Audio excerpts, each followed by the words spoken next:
Olá, boa noite. O Ideias da Aldeia de hoje está começando.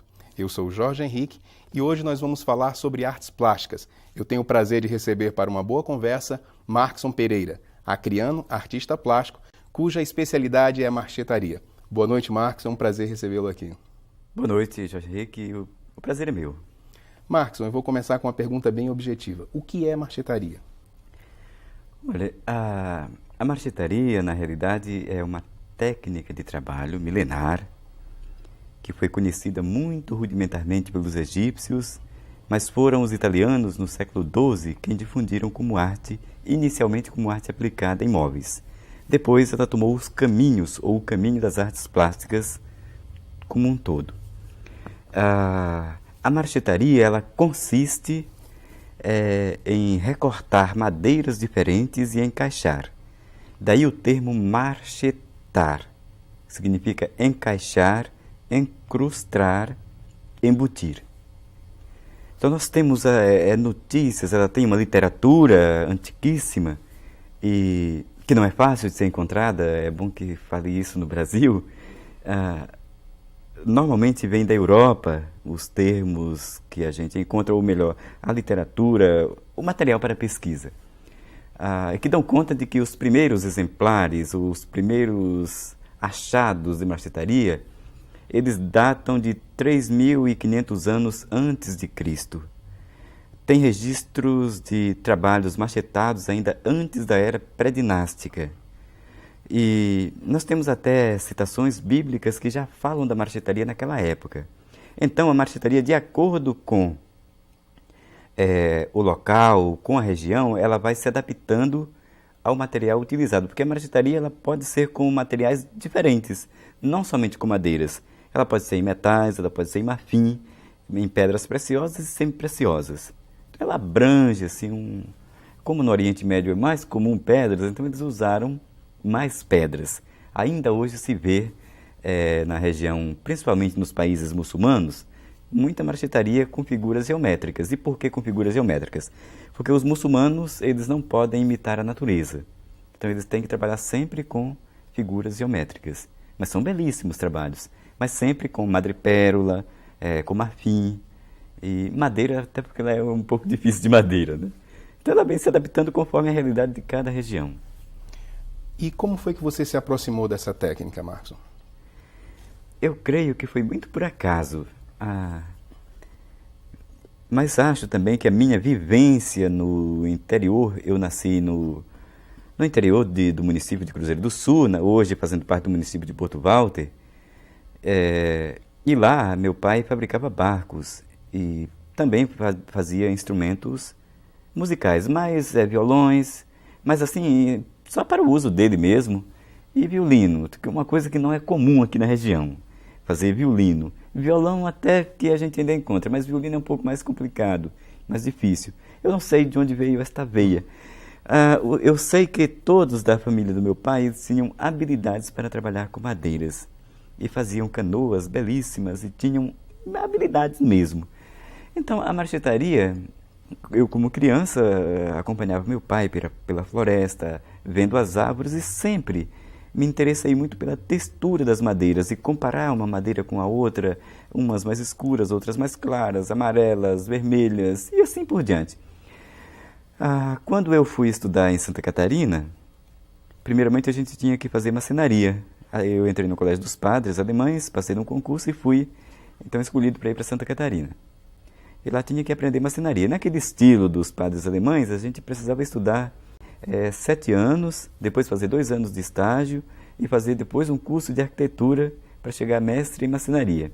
E durante esse período eu comecei a fazer alguns ensaios, passando já tinha adquirido algumas habilidades e para mim foi fácil trabalhar com as madeiras, ao passo que os meus colegas lá do Sul, eu via que eles tinham mais dificuldades, até por estarem numa região onde não há tantas variedades de madeira como nós temos aqui, né? Então, eu iniciei com coisas muito simples, cortadas com máquinas e tal, e depois uma pessoa, um dos meus professores, me disse, olha, existe uma técnica que assim e tal, você vai fazendo, mas meu pai fazia na Alemanha, mas você tem que ver se você gosta disso. E se você gostar, eu te mando alguma coisa de São Paulo. Então, ele viajou para São Paulo, eu pensei, ele não vai mandar. Mas ele mandou. Não, ele mandou algumas poucas peças, muito simples. Assim, tipo um rato, que era só um tipo de madeira, que eu tinha que encaixar numa outra. 2 tipos de madeira inicialmente. E eu fui fazendo o primeiro trabalho, o segundo, o terceiro, e depois eu fui me aventurando. Fui abrindo espaço e comecei com trabalhos sacros. Aí já um pouco mais sofisticado. Mas eu tinha que unir a arte com a técnica, eu digo melhor, a técnica com a arte, porque a arte não tinha, era mais técnica mesmo.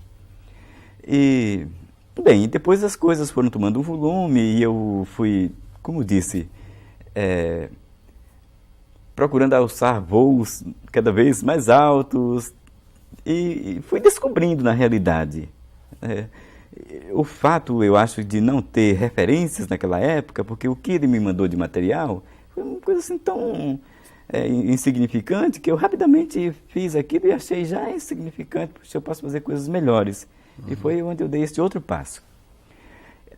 Eu acho que o grande passo na marchetaria que eu dei foi quando eu retornei para o Acre. E aí eu já havia me desligado do seminário, isso já quase 18 anos depois. Eu encontrei um padre e ele disse, olha, eu conheço, posso conseguir algum material para você. Então ele vai em uma viagem para a Alemanha e traz lá o material. E ali eu pude medir a diferença que eu estava. Pela primeira vez eu vi a distância que eu estava, eu vi bons trabalhos em marchetaria, que eram antiquíssimos, normalmente de frades, de monges que viveram, né, enclausurados e que tinham todo o tempo do mundo para trabalhar. E outros trabalhos que estavam em palácios de artistas que trabalharam para reis, né, como Luís XIV, Luís XV, e que eram contratados. E aquele pessoal, eles tinham que ser tão bons trabalhando com a marchetaria quanto aqueles que trabalhavam com pintura. E daí a marchetaria tomou, de repente, deu um pulo. Ela saiu daquela coisa básica das artes aplicada em móveis e passou para quadro. Então tornou-se um meio de expressão também. Este foi um grande passo naquela época. E começaram a trabalhar com flores, com folhas e outros materiais. De repente explorar as potencialidades das madeiras, retirar as impressões de profundidade, de volume, a nuance, aproveitar os nós, os galhos retorcidos, as raízes, se utilizava pela primeira vez naquela época, com dificuldades, porque não tinha a tecnologia que tem hoje. Então foi ali, eu acho que a grande diferença na minha vida também foi assim. À medida que eu comecei a enxergar as outras coisas, que eu comecei também a enxergar os meus erros, e até onde também podia ir, os meus limites, eu comecei como que um desafio dentro de mim. Puxa, eu posso ir mais longe. Mas eu acho que foi também, o fato de ter escolhido a marchetaria, foi uma maneira de ficar mais próximo, isso talvez inconsciente, do meio onde eu havia vivido. Puxa, venho lá do meio da mata? Venho do meio da mata, mas eu posso fazer coisas com o material que eu vi e vivi. Então, acho que foi um desafio assim, na minha vida, mas que foi bom. Marcos, agora, todo artista plástico que inicia a carreira tem suas referências. Quais foram as suas? Você está se referindo a grandes nomes dentro da marchetaria? Em que você se espelhou num primeiro momento, as referências mesmo, quem te influenciou, por exemplo, nos primeiros momentos? Eu ainda hoje digo, eu quis falar isto antes. Então, aquele padre da Cruzeiro do Sul, Padre Heriberto, ele tem doutorado em música e especializações em belas artes. Ele admira museus, enfim, artes de um modo geral, além da música, que também é arte. E ele foi a pessoa-chave que me incentivou, que não me deu esforço para buscar material ainda hoje. Hoje de manhã ele já me telefonou para me dar os parabéns pela inauguração dos painéis aqui. Então foi o meu tutor. Eu acho que a palavra correta é esta, o meu tutor, a pessoa que eu me espelhei, que até trabalhou comigo durante 2 anos, estava lá para me mostrar, olha, você está vendo, para despertar em mim, você está vendo aquela madeira lá, você já pensou em fazer isso? Porque ele não tinha habilidade para trabalhar com madeira, mas ele mostrava como eu podia chegar lá. E eu fui seguindo esses caminhos. Depois ele foi muito crítico, foi muito duro comigo, toda a vida ele me criticou muito, até um dia que ele encomendou um trabalho para um pessoal dos Estados Unidos, era um trabalho sacro, e ele olhou, depois do trabalho pronto, ele disse, é um trabalho de 1 metro aproximadamente, e mais ou menos complexo. Ele disse, bem, de hoje em diante você vai caminhar sozinho. Mas nós ficamos um tempo. Mas de vez em quando ele ainda se acha no direito de chegar e dizer, olha, mas com jeito, aí já não mais como instrutor, ele já chega com um certo jeito, dizendo, olha, isso aqui ficaria melhor assim, ficaria melhor assado, não ia que você estava vendo aquilo lá. Mas ele tendo sempre referências na pintura. Então ele toda a vida exigiu que eu pintasse com as madeiras. Então, eu acho que isso fez muita diferença, porque esse desafio dentro de mim, de pintar, de conseguir cores com a madeira, com as madeiras, conseguir madeiras diferentes, raízes, buscar na mata, ver, observar melhor as árvores, tudo isso ele despertou. E eu diria que foi o meu mestre, eu sempre digo, foi o meu mestre, tem sido o meu mestre. Markson, e depois dessa aproximação, que me parece foi amor à primeira vista, com a técnica, como foi o momento de você assumir isso como referência de trabalho, como profissão, virar artista? Bem, primeiro eu não tinha a pretensão de me tornar artista. As coisas aconteceram por acaso. Eu nunca havia parado para pensar que um dia eu pudesse chegar no ponto onde cheguei hoje. As coisas aconteceram. Iniciei com exposições, porque eu assumi como um trabalho. Bem, é possível fazer esse trabalho, existe uma técnica, eu vou correr atrás disso aqui, é isso que eu quero. Isto eu decidi. Agora, em ser artista ou não, foi uma consequência de uma busca. Uma vontade imensa de querer falar de alguma coisa que eu vi e vivi, e que eu não sabia como fazer. E de repente descobri as madeiras tão diferentes que me lembrava, talvez me remetia à minha infância e adolescência vivida na floresta. Eu acho que foi por aí. Então eu decidi, é isto aqui que eu quero. E fui andando, caminhando, estudando, descobrindo. Tive que pesquisar, depois aperfeiçoar desenho e, enfim, uma série de conhecimentos para poder executar o trabalho que eu estava querendo fazer. Como ainda hoje faço, pesquiso, estudo. Eu acho que foi esse momento que definiu assim, olha, vou por aqui. Agora, ser cubista ou não ser cubista? Dentro da história da arte, dentro da arquitetura, a gente estuda a história da arte e vê os estilos. E eu estava muito apaixonado pelo cubismo. Mas, de repente, comecei a perceber que a marchetaria, quando eu trabalho com flores, com o desenho humano, eu estou enriquecendo mais. Então, eu tenho a possibilidade de explorar melhor as potencialidades das madeiras, enriquecer um trabalho. Com o cubismo, eu posso trabalhar com 4 ou 5 tipos de madeiras. Mas, numa paisagem, por exemplo, eu posso trabalhar com 150 ou mais tipos de madeiras. Então, são os desafios. E eu fui pelo lado mais difícil, que acabei gostando mais desse, me identificando mais e tornou-se o meu estilo. Então, eu acho que foi assim uma coincidência. E talvez se eu tivesse planejado que as coisas acontecessem assim, elas não teriam acontecido. São as coincidências do destino, me parece. Marcos, eu vou te pedir um instantinho, porque Ideias da Aldeia vai para um intervalo, mas volta já já.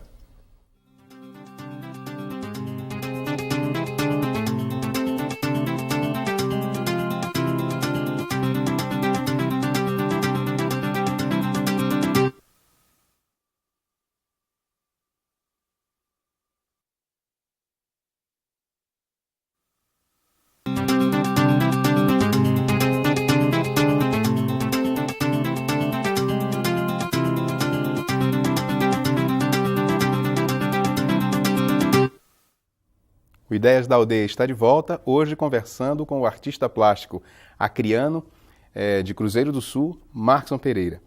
Markson, em que lugares do Brasil a marchetaria é forte? E existe algum tipo de intercâmbio, de conversa entre esses lugares?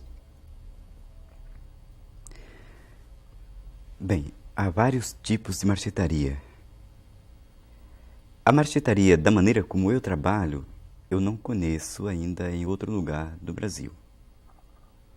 Nós vemos, por vezes, em São Paulo, vemos, às vezes, no Sul, figuras geométricas, mas esse trabalho mais elaborado, como flores, folhas, isto já é mais complicado. Pássaros, com muitas madeiras, uma variedade maior de madeiras, um trabalho que ele tenha mais qualidade, um trabalho mais requintado, eu ainda não conheço. Agora, se há intercâmbio, quando a gente vai para feiras, a gente está conversando com pessoas. Eu recebo muitos e-mails de pessoas de São Paulo, do Sul, pedindo informações, pedindo para ministrar cursos e tal. De vez em quando nós vemos na internet pessoas oferecendo cursos, quando a gente vai verificar, são figuras geométricas, cortar madeiras e encaixar, que também é um tipo de marchetaria. É bonita, é bela também. Agora, o meu estilo aqui é um estilo diferente. Talvez seja mais complicado, e por isso mesmo mais raro. Isso é interessante, você está falando da sua técnica. O que eu conheço aí do Brasil realmente remete a isso, a figuras geométricas, a combinações de cores. O teu trabalho é muito mais específico, muito mais apurado. Pode ser considerado uma técnica nova, Markson? Não, eu acho que uma técnica nova não, porque já existiu na Europa, eu não sabia. Então eu só tive, se tenho algum mérito nisso aí, foi ter tido a paciência de correr atrás, a ideia de buscar inventar algo diferente. Eu acho que este é o diferencial do meu trabalho. Agora, o que morar na Amazônia, nessa diversidade toda de madeira que você acabou de citar, influencia no teu trabalho, facilita no teu trabalho? Eu diria que tudo. Esse período que eu morei no Sul, eu aprendi uma técnica, mas foi o período que eu fiquei mais improdutivo. Por incrível que pareça, foi o período que eu fiquei mais improdutivo. Aqui na Amazônia, e mais especificamente no Acre, ou seja, aqui em Rio Branco, eu gosto mais da região de Cruzeiro do Sul, porque é lá onde eu me criei, onde tenho as minhas origens, as minhas raízes. Mas que pode ser também em Rio Branco. Foi o mundo onde eu me criei, onde eu já tenho mais ou menos na cabeça como funcionam as coisas. Então eu tenho naturalmente muito mais facilidade. E a floresta me atrai. Eu gosto de mato, eu gosto de... Se eu pudesse, eu estaria no meio da mata e lá eu estaria bem. Eu acho que é por aí. Agora, deixa eu te fazer uma pergunta assim. Você está falando das tuas raízes. Como é que Cruzeiro do Sul recebe o teu trabalho? Você fez uma opção por voltar e não morar na capital, voltar para a sua cidade, Cruzeiro do Sul. Como é que foi voltar e como é que Cruzeiro do Sul recebeu o seu trabalho? Bem, quando eu retornei para Cruzeiro do Sul, eu tinha outras propostas de trabalho para o Sul do Brasil, Santa Catarina, mais especificamente Santa Catarina. E quando eu mostrei o trabalho, que era muito simples ainda na época, aí disseram, olha, você vai fazer esse trabalho aqui em Cruzeiro? Aqui não adianta você fazer esse trabalho aqui. Eu digo, não, mas eu vou lá na prefeitura, vou pedir um espaço ao prefeito para me fazer a primeira exposição. Fazer uma exposição, nem disse que era a primeira. Não adianta ir, porque fulano já foi, não conseguiu, Cicano já foi também, não conseguiu, mas eu vou ser o terceiro, vou lá. Fui, consegui um espaço, fiz a primeira exposição, mostrei o trabalho, vendi, também eram coisas simples, vendi. E depois eu fui verificando, fui me encontrando, na realidade fui me encontrando. Mas, assim, de uma outra maneira, eu fui olhando e sentindo algumas necessidades. Eu conhecia a marcenaria, como conheço, conhecia as madeiras, e vendo a grande variedade de madeiras, vendo as pessoas, e fiquei pensando, o que a gente poderia inventar, o que a gente poderia fazer a partir daqui, e quantas pessoas carentes justamente por não ter uma profissão. Bem, uma das ideias foi ensinar jovens. Inicialmente eu tive a ideia de ensinar, quem apareceu primeiro, eu peguei, vamos por aqui, vamos ensiná-los. Depois, nós verificamos que as pessoas, eles vinham como aventureiros. E aí nós fomos selecionando. Bem, agora pessoas que sejam carentes, que precisem de uma profissão, mas que queiram aprender. E esta me parece que foi uma boa escolha, foi um bom caminho. Porque dentro dessas exigências eu posso fazer uma triagem. Às vezes a pessoa não tem jeito para escolher as madeiras, mas ele tem jeito para cortar. Depois dos primeiros 3 meses, a gente já pode fazer assim um diagnóstico de quem tem jeito para quê. Às vezes a pessoa tem jeito para trabalhar cortando madeira nas máquinas. Nós temos esta linha de caixinhas com porta-joias, e ele faz a parte mais grosseira, faz o revestimento, que é também um tipo de marchetaria mais simples, e os outros fazem a parte da marchetaria mais complexa. Flores, folhas, pássaros e os quadros. E outros já trabalham no revestimento interno das peças, que vai normalmente veludo, e assim por diante. Então fui procurando encaixar as pessoas, mas dentro de uma necessidade. E essa necessidade ela veio também em função de contatos que fizemos com o Sebrae, que foi nosso parceiro, e que nos incentivou, que nos organizou como empresa, até um certo ponto, até nós podermos caminhar com as próprias pernas. E este foi um passo. Quando nós fizemos a primeira parceria com o Sebrae, nós demos um passo. Puxa, agora nós estamos com um grupo de alunos seguindo algumas normas, até que eram exigidas pelo Sebrae para ministrar o curso. E em seguida tínhamos uma outra, e assim nós íamos aperfeiçoando. E com isto também nós iniciávamos a nossa entrada no mercado, assim de uma maneira muito tímida ainda. Mas para entrar no mercado nós precisávamos de mão de obra, e daí a necessidade de acelerar nesses cursos. E fomos assim crescendo, fazendo coisas cada vez melhores, produzindo mais e melhor, e dentro de um período nós conseguimos dar outros passos. Fizemos também, através da Fundação Elias Mansur, algumas oficinas, com o apoio que recebemos, mas o grande passo mesmo foi quando nós fizemos uma parceria com o governador. Um dia o governador me chamou no seu gabinete, eu estava lá, vinha convite para fazer um trabalho, e ele me fez uma proposta que eu achei interessante, e aproveitei a oportunidade, que nos tem beneficiado até hoje. E aí vieram todos os mecanismos que o Estado tem utilizado para divulgar o nosso trabalho e comercializar também. Aí entra a ANAC, entra diversas secretarias e que nos apoiaram e que vêm nos apoiando. E então, nós passamos a vender mais. Aí a necessidade de nós nos profissionalizarmos no mercado, a necessidade de fazer cursos. A minha esposa, por exemplo, ela está fazendo a faculdade de administração por uma questão de necessidade, administração e gestão ambiental, e que tem tudo a ver com o nosso trabalho. Então ela faz a parte administrativa. E com isso sobrou mais tempo para mim criar. E aí vieram os trabalhos maiores. É tanto que desse período para cá eu não fiz nenhuma exposição, porque não foi mais possível. Não tem mais tempo. Não tenho mais tempo. Nós criamos uma linha diversificada de peças, desde porta-joias, charuteiras, e depois os painéis, que foi um outro momento interessante, os grandes desafios, até porque não havia referência nenhuma para esses trabalhos, e eu tive que inventar, criar uma maneira de fazer. E o último foi este, o trabalho anterior foi este da Assembleia, que nós inauguramos. Agora, eu ia te perguntar, você falou da ANAC, falou da parceria com o governo, com o próprio Sebrae. Como é que está, então, o mercado hoje para esse segmento artístico? Eu acho que para nós falta mais produção. Nós precisamos nos organizar para produzir mais. Nós fomos conseguindo até o próprio governador, quando ele viaja, ele está divulgando o nosso trabalho. E isso tem sido muito bom para nós.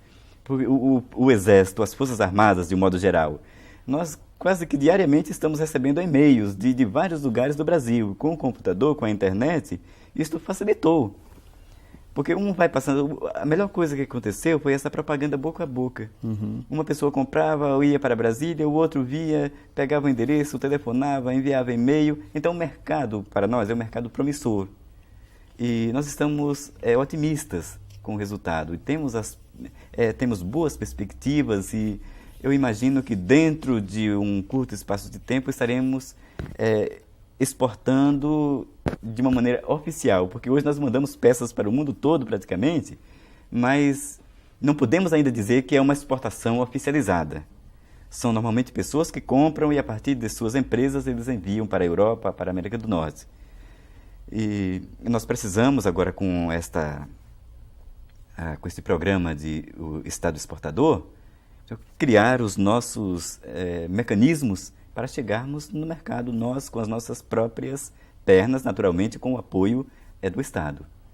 Agora, Marcos, você estava falando que tem gente trabalhando contigo e eu sei que você tem uma escolinha em Cruzeiro do Sul. E eu queria saber, assim, mais do que estar trabalhando com pessoas numa produção organizada, eu acho que tem aí um fundo social do teu trabalho. Como é que você encara esse lado? Eu acho que esta foi a proposta do meu trabalho. Oferecer oportunidade para as pessoas. Dentro daquela visão que eu tive, quando cheguei em Cruzeiro do Sul, o impacto para mim foi muito forte no retorno. Então, essas pessoas precisam aprender alguma coisa. E o que aprender? Pois é, mas eu sou mais um que posso ensinar alguma coisa. Então, foi esta a proposta. Vamos ensinar a oferecer oportunidades para as pessoas e como vamos fazer isso? Com uma escola. Então, temos que ter uma escola, não somente para termos a mão de obra, mas porque essas pessoas eles poderão estar produzindo na sua própria casa, poderão estar criando o seu próprio mercado e ganhando dinheiro. A minha intenção é esta, que eles estejam, que sejam bons e que cresçam também, e que ganhem dinheiro. Que nós também queremos ganhar dinheiro. É verdade. Você, nos últimos anos, fez 2 grandes trabalhos de referência no Estado. Os painéis do Teatro Plácido de Castro e agora os painéis da Assembleia Legislativa. São obras grandes, inclusive maiores do que as que você normalmente expõe. Foi um grande desafio, como você falou. Eu queria que você falasse do significado para você, enquanto artista, ter feito esses trabalhos. Bem, eu acho que são 2 momentos diferentes. O trabalho do teatrão, do Teatro Plácido de Castro, e esse trabalho da Assembleia. No teatrão eu trabalhei com 2 temas, e de uma maneira muito rápida. Não tinha muito tempo, então era trabalhar, produzir e colocar lá. Esse outro trabalho, ele foi um trabalho mais demorado, que me exigiu, que me sugou todas as minhas energias. E, olha, para ser sincero, eu falei isso em outras ocasiões. Teve alguns momentos que eu pensei, puxa, será que eu vou conseguir? E, de repente, aí vinha o ensinamento, né? Quando a gente pensa que é fraco, então é que a gente vê que é forte. Quando a gente pensa que não vai conseguir, é que a gente vê que a gente consegue, que a gente é mais forte do que o que a gente mesmo imagina que é. E o significado é que eu achei que aquele trabalho do Teatro Plácido de Castro era o maior desafio da minha vida. De repente veio este outro, que foi o maior desafio. Esse trabalho foi complicado, até porque são 9 temas. E eu estou trabalhando com uma variedade de madeiras muito grande ali. São temas complexos. Os trabalhos... Eu tinha que ter cuidado com a estética, eu tive que elaborar com a estética, mas também com a didática, porque eu estava retratando uma história, ou pelo menos procurando retratar uma história. E como retratar essa história, como me comunicar com as pessoas, como dizer que isto é aquilo com madeiras. E depois do desenho elaborado, agora vem o outro desafio, que é encontrar as madeiras. Então, em marcenaria, a gente trabalha com 2 com dois métodos. Um que nasce a partir das madeiras e um outro que nasce a partir do desenho. Então, eu trabalhei com este último, o que nasce a partir do desenho, que é o mais difícil, justamente porque eu tenho um desenho e tenho que procurar as madeiras para encaixar naquele desenho, fazendo uma composição, de tal maneira que este desenho me dê depois uma noção de plasticidade, de volume. Se eu trabalho com livros, tenho que me dar uma ideia de páginas abertas, páginas dobradas. Se trabalho com figura humana, tem que ter uma expressão que pelo menos se aproxime do que a gente faz normalmente pintando. E depois vem floresta, vem árvores. Então, nesse sentido, foi... Quantas vezes eu tive que sair para a mata para buscar madeira, coletar na floresta, pedir de pessoas que conheciam as madeiras, mesmo que já foram derrubadas há muitos anos e que estão na verdade, se estragando lá na mata. É um trabalho, eu não diria que é fácil, não. Até porque se nós verificarmos, se fosse fácil, nós encontraríamos outras pessoas trabalhando assim. Eu acho que não é fácil. Agora, talvez as pessoas pensem, se perguntem, poxa, mas você está fazendo isso aqui, como foi que você estudou? Quando eu vi, eu já estava fazendo. Eu não planejei, como disse antes, eu não planejei. Uma coisa foi levando para a outra, poxa, hoje eu fiz isso aqui, será que eu não poderia fazer diferente? Sempre com a intenção de melhorar. Este foi o grande objetivo. Então, falando desses dois painéis, eu penso que eu atingi assim, um nível, não estou falando de perfeição, não, mas de complexidade. Então, estou mostrando que é possível ir além. Nós fizemos algumas pesquisas e não encontramos. Antigamente houveram pessoas na Europa que trabalharam, mas hoje já não é mais possível. Até porque se tiver um trabalho desta natureza, com essa complexidade na Europa, ninguém vai conseguir pagar, porque fica muito caro lá. Então nós temos o privilégio, até um luxo, né, ter um trabalho, assim como falou uma vez o imperador quando visitava um palácio do Papa, que viu marchetarias lá. E ele dizia, observando, puxa, esse é o início de um luxo que se reveste uma madeira de menor valor por uma de maior valor. Então é o que nós estamos fazendo, mas estamos usando justamente a matéria-prima que ainda é abundante na nossa região e que até se estraga na mata ainda. Então, na verdade, o que eu estou procurando fazer é transformar essa matéria-prima para oferecer produtos já transformados, de tal maneira que essa madeira ela não saia em toras como saiu antigamente, mas ela saia já transformada mesmo, beneficiando um número maior de pessoas. Então, hoje nós temos 11 funcionários e eu posso ver assim, o quanto que nós crescemos e eles também. Com certeza. Eles foram conquistas. Então, esses trabalhos, esses painéis, para mim foram conquistas. Eu dizia isto em outras ocasiões também. Para mim significa uma conquista. Primeiro, a confiança das pessoas que me deram a oportunidade de fazer esse trabalho, que me colocaram nesta responsabilidade, que confiaram em mim, e que sou grato. Eu sei que a gente pode ir mais longe, mas nesse momento foi possível chegar até aqui. Quero chegar mais longe, sim. Certamente. Markson, eu queria agradecer muito a tua participação aqui no Ideias da Aldeia para essa bela conversa de um trabalho tão bonito quanto o seu. Parabéns pelos painéis e por essas conquistas que você galgou e que certamente vão lhe dar aí tranquilidade para galgar outras. Olha, eu que sou grato pela oportunidade e muito obrigado mesmo pelo apoio que tenho recebido. Eu tive que montar uma estrutura aqui em Rio Branco. Eu quero aproveitar também a oportunidade para ser grato ao Senai, que me cedeu o seu espaço para que eu pudesse realizar esse trabalho aqui. E outras pessoas que também me auxiliaram, que me deram suporte, além da minha esposa lá em Cruzeiro do Sul. Fico lá também batalhando para que eu pudesse... Eu fiquei 1 ano e 3 meses aqui em Rio Branco, só trabalhando nesses painéis. Então eu sou grato mais uma vez e muito obrigado. E o Ideias da Aldeia de hoje fica por aqui. A você muito obrigado e boa noite.